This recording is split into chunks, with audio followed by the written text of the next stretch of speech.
समय आया। एक बार करवा का नाम उस जो पार्वती जी की सहेली थी उसका नाम करवा पड़ गया। करवा पड़कर एक साधारण परिवार में उसका जन्म था। पति के साथ संग में रह रही थी। पति को थोड़ा शरीर में शिथिलता हो गई थी और वो शिथिलता को देखकर पति को लगी प्यास। जब प्यास लगी तो पानी पीने के लिए पति सरोवर के पास गया। जरा ध्यान देना इस कथा। पति गया सरोवर के पास में।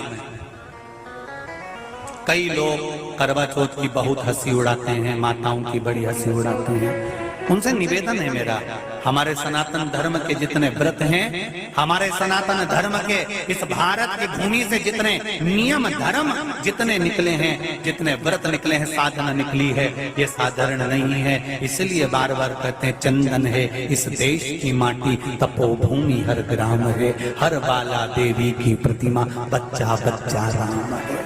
कोई साधारण नहीं है, कोई अब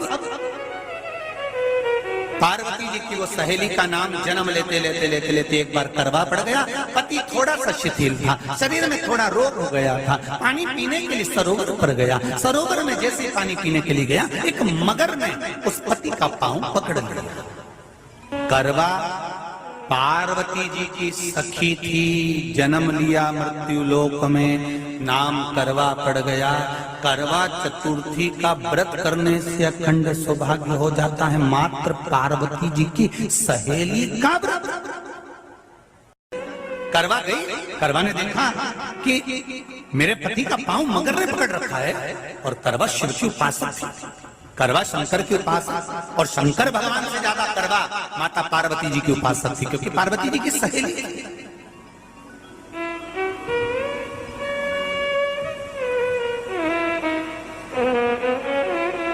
पति का पांव खींच कर मगर पानी में लेकर जा रहा था।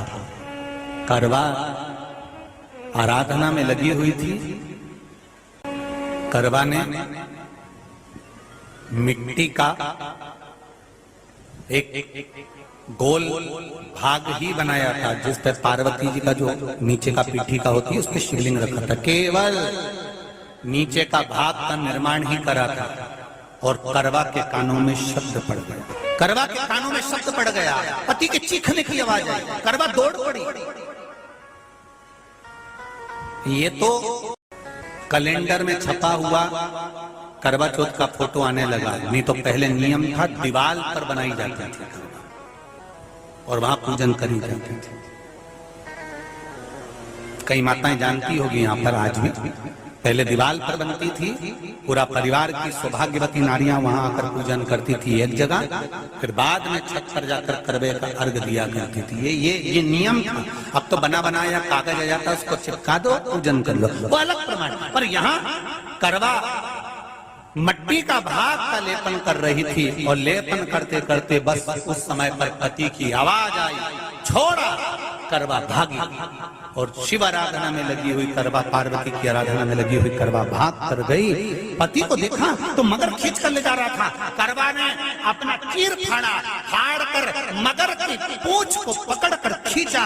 और कितना सात्विकता में बल होगा, जरा विचार करना कि मगर को खींच कर वृक्ष के नीचे ले गई और वृक्ष के नीचे नहीं जा पाई तो वहीं पर घाट के ऊपर घास लगी हुई थी। इसलिए आज भी करवा चौथ के व्रत में आपने देखा होगा कुछ सलाखें, कुछ घास आपको मिल जाती है। उससे एक घास से, मात्र एक घास, एक घास से उसने उस मगर को बांध दिया। मगर हिल नहीं पाया। यम के दूत आ गए इसके पति को मौत के ग्रास ले जाने के लिए। यम के दूत। करवा ने पूछा तुम कौन हो, कैसे आना हुआ? यमदूत कहते हैं तुम्हारे पति का आज अंतिम दिन है, अंतिम समय, अंतिम पल है, ये मरेगा। करवा कहती अगर मारना है तो इस मगर को मारो जिसने मेरे पति का पांव पकड़ रखा। प्राण छोड़ना है तो इस मगर के छोड़िए, मेरे पति के तो प्राण आप ले जा नहीं सकते। करवा हम अपने नियम को नहीं बदल सकते। तेरे पति की अंतिम सांसें हैं, वो मरेगा। मगर को अभी नहीं मरना है, मगर अभी कम से कम 9 महीना और जीवित रहेगा। इसका हमारे पास लेख है। करवा कहती है ऐसा हो नहीं सकता। यमदूत खड़े हैं, ले जाने दे नहीं रही। क्रोध आ गया करवा को, हाथ में जल उठाया।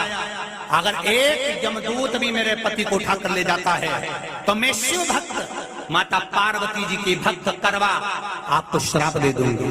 सब दौड़ पड़े, यमराज के पास चले गए। यमराज ने पूछा तुम दौड़ कर आए हो, क्या हुआ? यमराज पूछते हैं, दूत कहते हैं वो करवा अपने पति को नहीं लाने दे रही।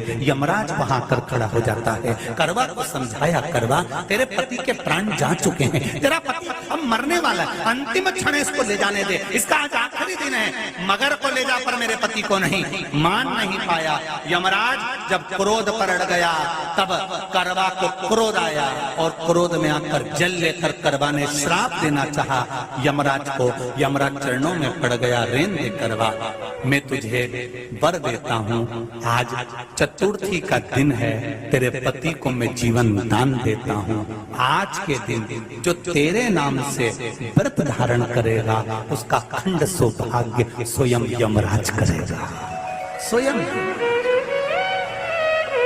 ये वो करवा चौथ का व्रत है। इसलिए करवा चौथ के उद्यापन में लिखा है,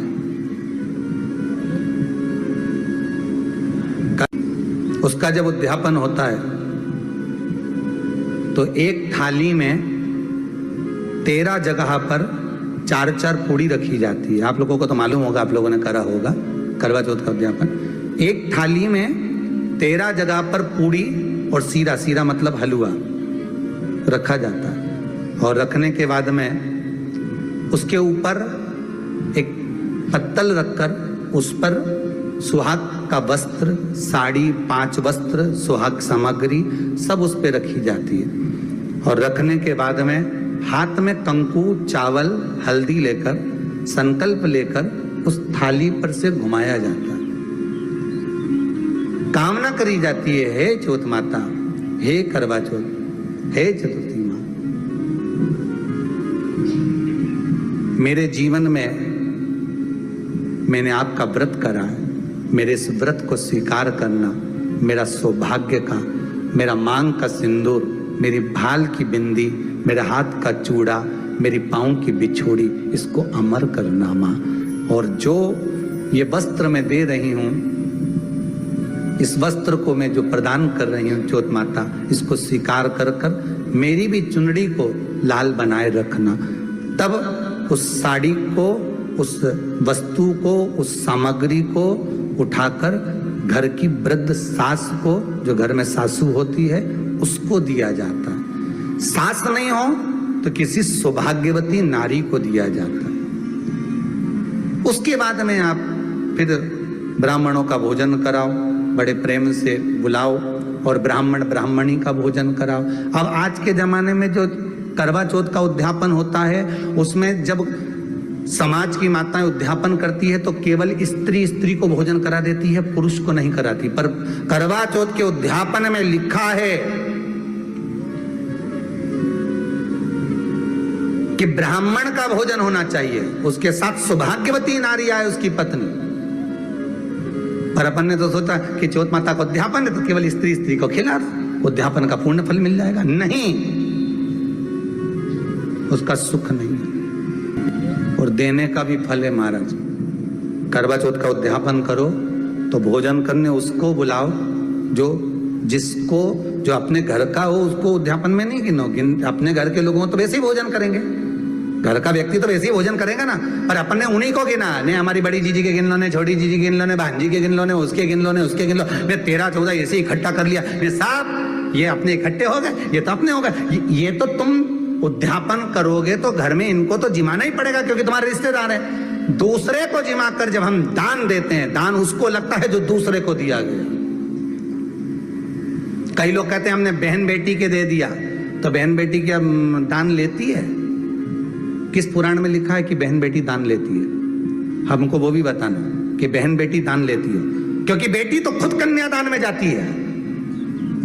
बेटी का कन्यादान होता है, वस्तु का दान नहीं। बेटी खुद दान में दी जा रही है, कन्यादान में।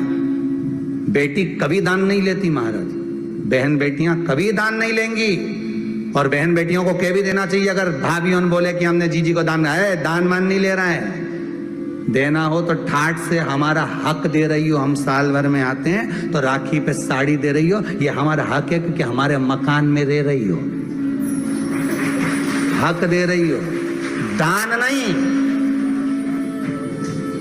दान देना है तो पंडित जी के दो, दान देना है तो ब्राह्मण को दो, गौ माता को दो। हम दान नहीं ले रहे, हम अपना हक मांग रहे हैं। हेलो दोस्तों, श्री शिवाय नमस्तुभ्यम।